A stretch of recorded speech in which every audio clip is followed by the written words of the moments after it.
começava amanhã no Rio de Janeiro. O Jornal do Brasil, edição de 31 de março de 1964, circulava nas bancas com um artigo do jornalista Carlos Castelo Branco, especializado na cobertura política. Dizia o título: Minas desencadeia luta contra Jango. Esse título era uma referência ao que já estava em andamento na madrugada.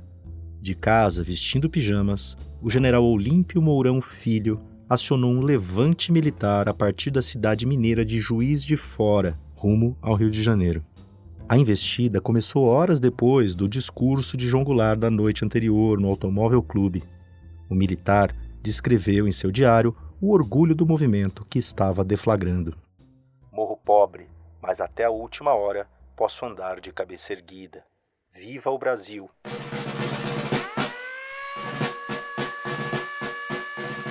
As palavras e principalmente a atitude de Mourão, general e chefe do 4º Exército, ganhariam eco ao longo daquele dia 31 de março de 64, apesar do ceticismo inicial de colegas conspiradores.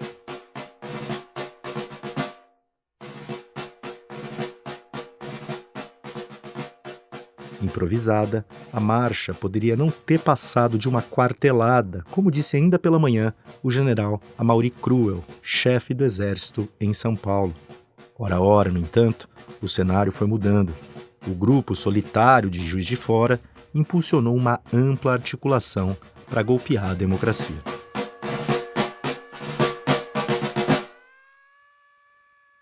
Para entender como o Brasil virou uma ditadura, é preciso lembrar dos agentes que tomaram a frente do processo de ruptura.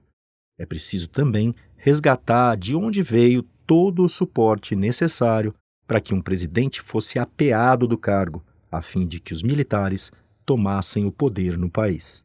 Eu sou Conrado Corsaletti e este aqui é o Politiquês, o podcast de política do Nexo.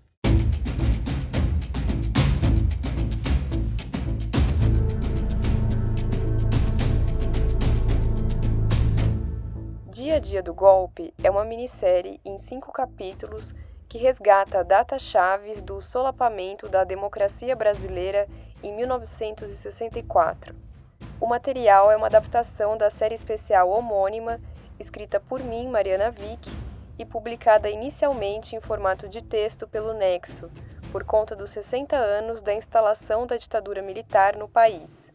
Neste episódio, a gente trata do momento do golpe, 31 de março, quando tropas de um general que atuava em Minas partiram rumo ao Rio de Janeiro, e 1º de abril, quando o país foi finalmente tomado na marra pelas Forças Armadas.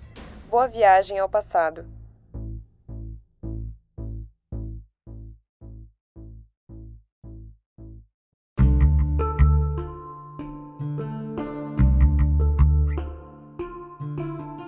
A deflagração de um golpe às vezes surge de uma iniciativa assim, aparentemente deslocada, como a do general Mourão em Juiz de Fora.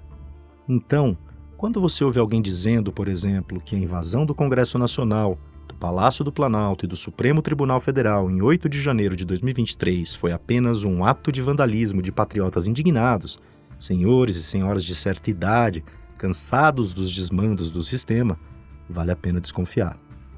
No Brasil do século XXI, entre o fim de 2022 e o começo de 2023, houve uma série de iniciativas aparentemente deslocadas em Brasília. Carros e ônibus incendiados, tentativa de invasão da sede da Polícia Federal, tentativa de atentado à bomba perto do aeroporto e, por fim, uma turba verde e amarela tomando de assalto os prédios dos 3 poderes da República. Isso aqui é o que sobrou do Supremo Tribunal Federal.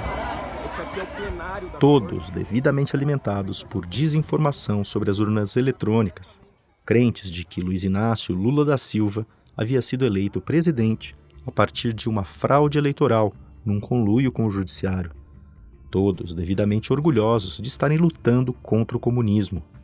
Todos devidamente chancelados pelo exército, que aceitava passivamente acampamentos de bolsonaristas em frente às suas unidades pelo país.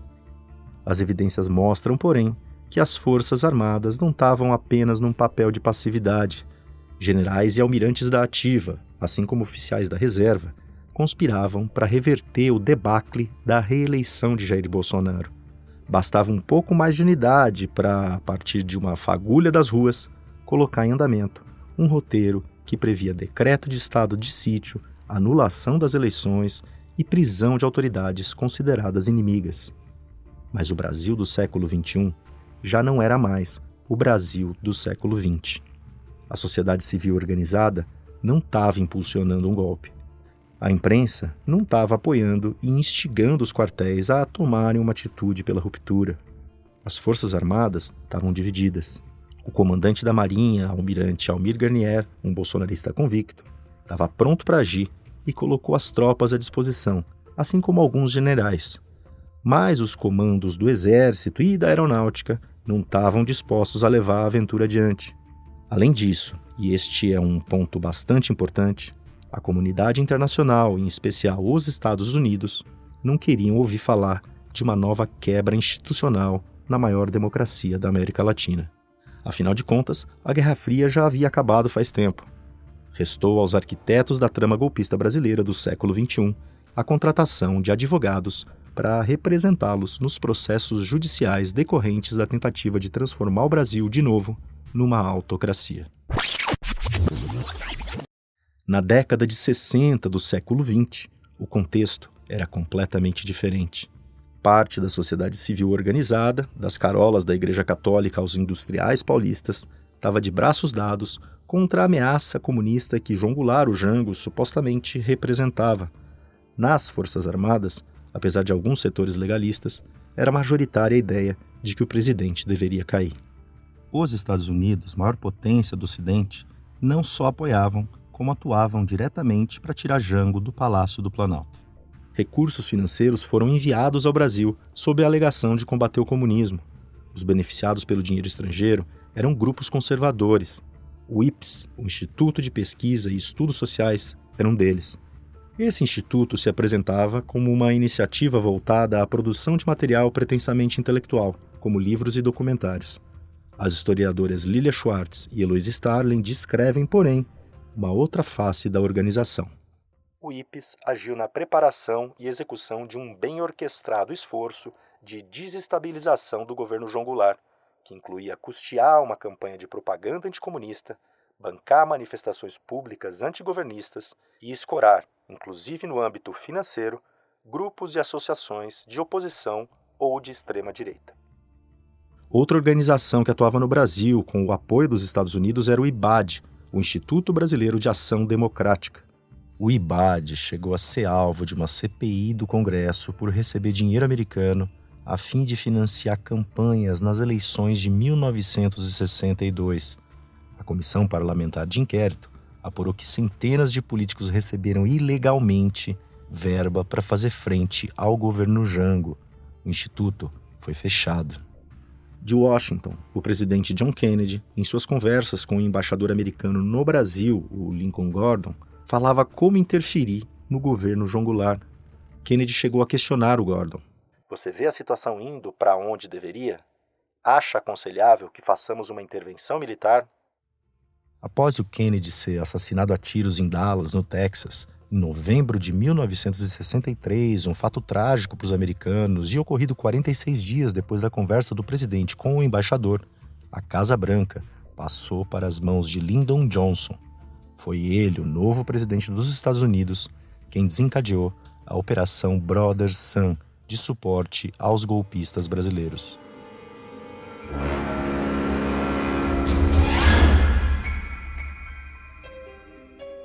Eram 5h06 da madrugada, quando o general Mourão convocou o levante militar em Juiz de Fora. As tropas foram orientadas a derrubar Jango, que estava no Palácio das Laranjeiras, residência oficial do presidente, no Rio de Janeiro. Acionadas por telefone, autoridades militares e civis ficaram a par do movimento pela manhã bem cedo. Entre elas, estavam os governadores da Guanabara, Carlos Lacerda, e de Minas Gerais, José Magalhães Pinto. As tropas mineiras tinham pouco armamento e demoraram horas para se mover. O general Mourão havia convocado os homens sem consultar os seus pares, embora desde antes as Forças Armadas planejassem um golpe contra o governo. Castelo Branco, chefe do Estado-Maior do Exército, chegou a ligar para o Mourão. O poderoso general estava entre os conspiradores, mas queria um golpe só dias depois. Ele pediu para que os chefes das tropas em marcha, ainda em Minas, não fossem para o Rio de Janeiro. A avaliação era de que elas poderiam ser massacradas por militares pró-governo. Os oficiais fiéis a Jango, aliás, encararam o movimento do general Mourão, pelo menos inicialmente, com algum desprezo. Assis Brasil, chefe do gabinete militar da presidência, afirmou o seguinte ao saber o que estava acontecendo: "São velhinhos gagás, não são de nada." Jango foi notificado do levante às 9 horas da manhã. Assis Brasil, já desconfiando de que talvez não fossem apenas velhinhos gagás em ação, começou a se movimentar para tentar frear as tropas de Minas. O aeroporto de Brasília foi fechado a fim de blindar a capital dos conspiradores. Tropas governistas do Rio de Janeiro e de Petrópolis foram enviadas em direção aos rebelados para tentar contê-los. O general Mourão e o seu grupo chegaram à divisa de Minas com o Rio às 5 da tarde. Autoridades militares e civis se manifestaram para apoiar ou tentar conter o golpe ao longo do dia. Magalhães Pinto, governador mineiro, acusou Jango de escolher o caminho da subversão. Juscelino Kubitschek, ex-presidente do Brasil, tentou convencer Jango a romper com as esquerdas para acalmar as Forças Armadas. De todas as conversas, a mais decisiva ocorreu entre o presidente e o general Amaury Cruel. Cruel vinha sendo pressionado por militares golpistas a aderir ao levante desde o começo da manhã. A participação paulista era crucial. Se São Paulo se unisse a Minas contra o Rio, Jango ficaria encurralado e o golpe estaria feito. Foi já à noite que o chefe do exército paulista ligou para o Palácio das Laranjeiras. Impôs condições a Jango. Ele controlaria sua tropa desde que o presidente demitisse auxiliares e recuasse de decretos assinados nos últimos dias, como aquele que desapropriava terras às margens de rodovias, ferrovias e açudes federais. Jango disse não e completou: "General, eu não abandono os meus amigos. Se essas são as suas condições, eu não as examino. Prefiro ficar com as minhas origens. O senhor que fique com as suas convicções. Ponha as tropas na rua e traia abertamente." Além da pressão interna, havia ajuda externa. Colocando em prática a Operação Brother Sun, o governo dos Estados Unidos mandou 6 embarcações à costa brasileira para apoiar a conspiração naquele dia. Nos navios, havia 110 toneladas de munição e 553 mil barris de combustível. Como não houve resistência, logo a frota americana voltou para casa. Jango não cedeu a pressões de golpistas, mas também não enfrentou o levante. O presidente não deu nenhuma ordem para que os militares que ainda estavam do seu lado abrissem fogo contra as tropas mineiras, nem tomou outras decisões para desarticular a conspiração. Ele terminou o dia de 31 de março, no Palácio das Laranjeiras, cada vez mais isolado.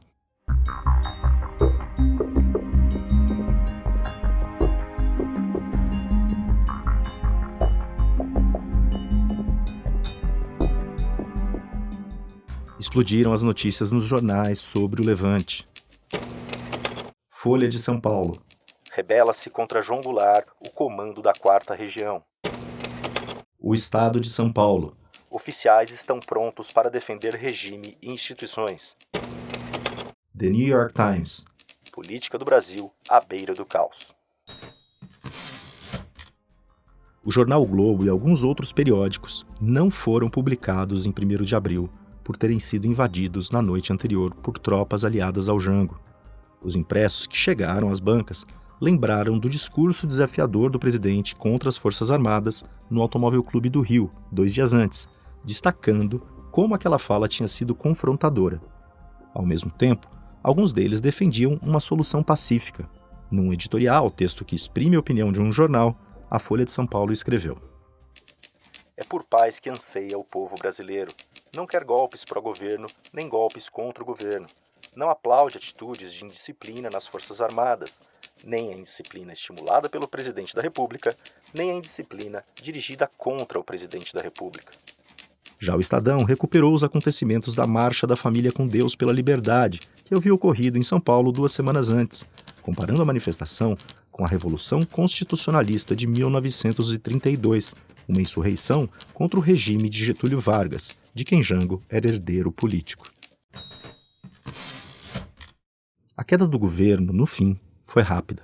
A deposição efetiva do presidente viria a ocorrer, ironicamente, numa data simbolicamente infame.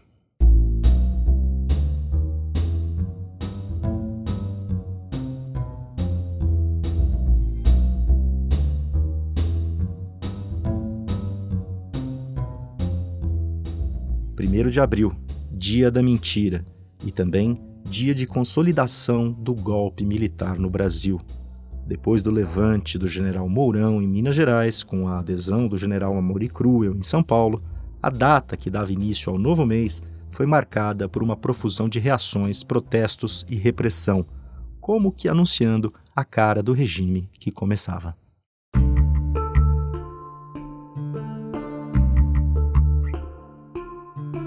Existe uma disputa sobre a memória do golpe de 1964. Para a parte dos historiadores, a data que define melhor o dia da ruptura democrática é 1º de abril, apesar de os movimentos iniciais contra o Jango terem começado na véspera. Segundo esse argumento, foi só em 1º de abril que o novo regime passou mesmo a valer. Quem defende que a data do golpe é 31 de março lembra que a conspiração contra o governo de fato tomou forma ainda na madrugada daquele dia. Militares e defensores do golpe também preferem o 31 de março. Afinal, não pega bem ter começado um novo regime de governo no dia da mentira. Outra disputa em relação a esses dias centrais para a história brasileira gira em torno da ideia de que a ruptura foi selada aparentemente sem violência. O jornalista Hélio Gaspari, autor de uma série de livros sobre a ditadura, discorda. Apesar da ausência de tiros entre conspiradores e governistas, Gaspari relata que ao menos 7 pessoas morreram, 3 no Rio, 2 em Pernambuco e 2 em Minas Gerais.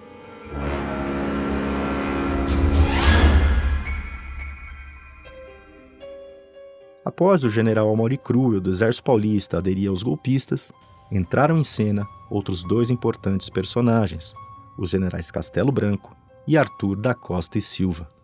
Não é que nos dias anteriores eles não tivessem participado das conspirações, mas foi só em 1º de abril que os 2 recorreram às suas armas, no caso, o telefone. Dispararam ligações para levantar unidades militares contra o governo que cambaleava no Rio de Janeiro. Jango ainda estava no Palácio das Laranjeiras quando o dia começou. Militares que até então permaneciam fiéis, como o ministro da Guerra, Jair Dantas Ribeiro, voltaram a pressionar o presidente para romper com a esquerda, a fim de frear o golpe. Não adiantou. O presidente recusou mais uma vez os termos. O ministro da Guerra disse que, a partir dali, mudaria de lado. Fora dos quartéis, aliados do Jango se movimentavam. O Comando Geral dos Trabalhadores determinou uma greve em apoio ao governo, e a UNE, a União Nacional dos Estudantes, pediu a seus integrantes que fizessem atos públicos de resistência. Leonel Brizola, deputado federal, defendeu a organização de um desses movimentos de resistência, contando com militares ainda fiéis ao governo. Luiz Carlos Prestes deixou militantes do Partido Comunista de sobreaviso. Rubens Paiva, também deputado federal, usou a Rádio Nacional para defender Jango. O presidente João Goulart, o nosso presidente, ao tomar as medidas tão reclamadas por todo o nosso povo, medidas que nos conduzirão indiscutivelmente à nossa emancipação política e econômica definitiva, realmente prejudicou os interesses de uma pequena minoria de nossa terra. Pequena minoria, entretanto, que detém um grande poder, todo o poder econômico deste país, todos os órgãos de divulgação, os grandes jornais e as estações de televisão. É indispensável, portanto, que todo o povo brasileiro, os trabalhadores e os estudantes de São Paulo em especial, estejam atentos às palavras de ordem que emanarem aqui da Rádio Nacional e de todas as outras rádios que estejam integradas nesta cadeia da legalidade. Apesar dos apelos de união contra o golpe feitos por Rubens Paiva via rádio, os pilares do governo não paravam de cair. Houve repressão contra quem defendia Jango. Um incêndio atingiu a sede da UNE no Rio. Longe dali, em Pernambuco, o governador Miguel Arraes, aliado do presidente, foi preso. Imagens transmitidas pela televisão mostraram a tomada do forte de Copacabana, deixando claro à população o que estava acontecendo. A ação foi rápida, como tudo naqueles dias, e não houve troca de tiros.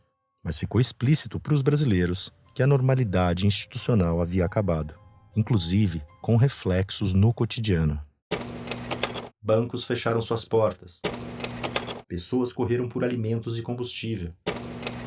TVs em São Paulo sofreram censura prévia do governo estadual. A estrada de ferro Santos-Jundiaí parou. Um jogo do torneio Rio-São Paulo no Pacaembu foi cancelado. Aumentou o policiamento ostensivo em Brasília.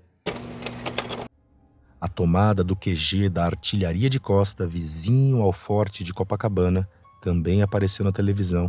O local foi ocupado por estudantes rebelados da Escola de Comando e Estado-Maior do Exército. Jango deixou o Rio de Janeiro no começo da tarde, aconselhado por aliados. Ele teria dito o seguinte a seu secretário de imprensa, Raul Riff: "Vou para Brasília. Isto aqui está se transformando numa ratoeira." Da capital federal, onde o Congresso também conspirava contra o governo, o presidente foi logo para Porto Alegre, onde foi recebido pelo Brizola. O deputado garantia que ali as tropas eram fiéis. Aviso inútil, já que o Jango não queria reagir.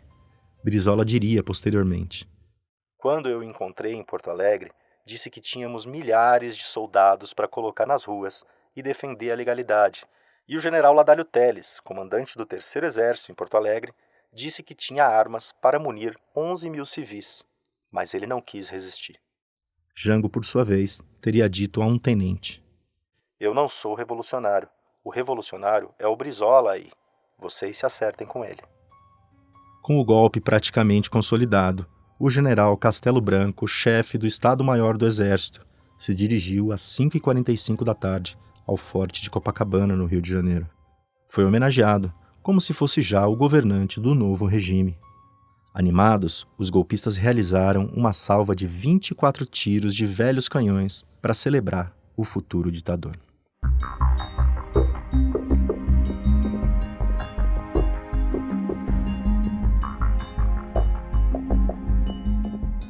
Novamente explodiram nos jornais as notícias sobre o golpe. O estado de São Paulo. Populares invadem e incendiam o edifício da Uni. Folha de São Paulo. Assessores de Goulart admitem a derrota do governo. O Globo. A solução rápida da crise deveu-se à ação decisiva dos generais. Os jornais impressos da época eram feitos de forma a ainda conseguir, em alguns casos, registrar o que havia acontecido na madrugada. Nas capas, portanto, já havia desdobramentos do golpe no Congresso Nacional, ou seja, a posse do presidente da Câmara dos Deputados, Ranieri Mazzilli, como presidente da República interino. A democracia, segundo o jornal O Globo, estava sendo restabelecida a partir de uma grande vitória. Os fatos da Semana Santa, quando ocorreu a revolta dos marinheiros, tinham resultado num triunfo. Finalmente, a democracia brasileira venceu a ditadura, sob cujas estruturas a nação vegetava. Num outro trecho, a publicação carioca afirmou em regozijo: "Vive a nação dias gloriosos, porque souberam unir-se todos os patriotas, independentemente de vinculações políticas, simpatias ou opinião sobre problemas isolados, para salvar o que é essencial: a democracia, a lei e a ordem." A Folha pediu o reencontro da família brasileira com a paz no menor prazo possível.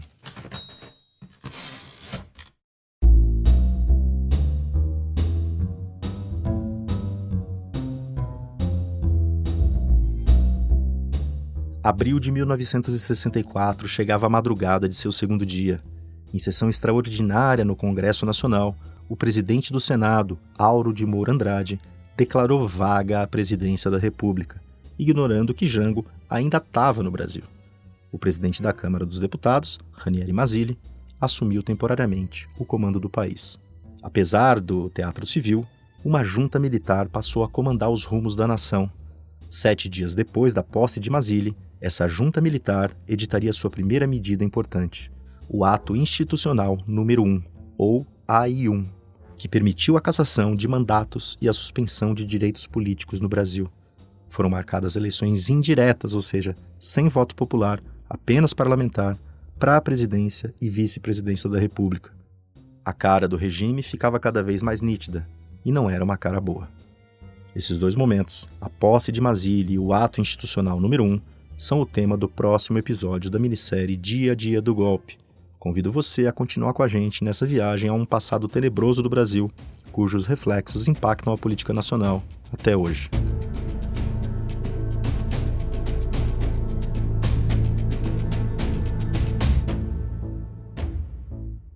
Se você quer entender o que levou o Brasil a virar uma ditadura militar em 1964, fica de ouvido no feed do Politiquês, o podcast de política do Nexo. Eu, Conrado Corsaletti, estou na apresentação, na produção e na coordenação geral. A Mariana Vick está no roteiro e na produção. O Roberto Soares está na edição de áudio. As trilhas são de Kevin MacLeod em Creative Commons. A Mariana Simonetti está na produção de arte. A Fernanda Casagrande está na distribuição. A Letícia Arcoverde está na supervisão. A Marina Menezes está na direção de Relações Institucionais e a Renata Rizzi está na direção geral, com apoio do Instituto Betty e Jacob Laffer. A gente espera você na próxima semana. Bom dia, boa tarde, boa noite.